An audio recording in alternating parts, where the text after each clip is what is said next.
really. Now we're going to talk about neck pain. So neck pain, again, like I mentioned in the earlier part, we're not talking about diseases, but trauma, sudden onset neck pain for no real reasons. You could have a car accident, you could play rugby, you could fall out of a tree and injure your neck. But there are other ways. There's a plumb line. So this, we are supposed to be erect. When this person puts that head there, in other words, you are seated, square, but you're working on a computer in this position. Your head is forward. Your head weighs about 5 kilos.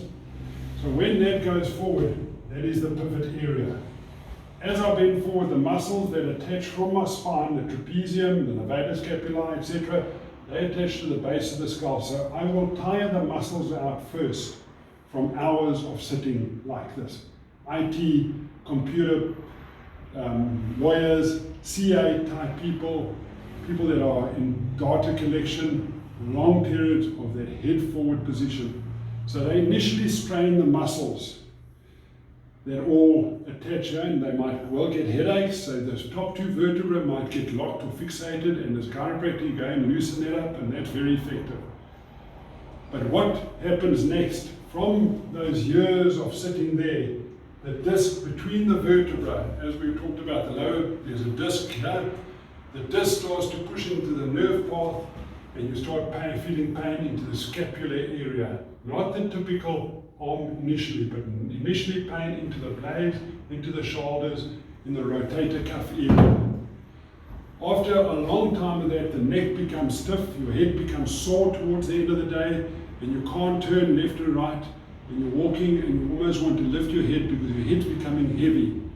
Those are sort of typical signs that the disc is now starting to get involved as well. Initially you fatigue the muscles, now you're starting to fatigue the disc.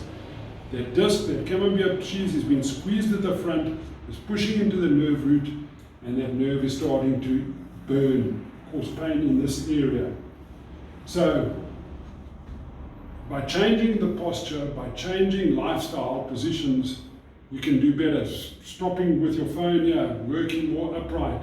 So you teach patients to do this.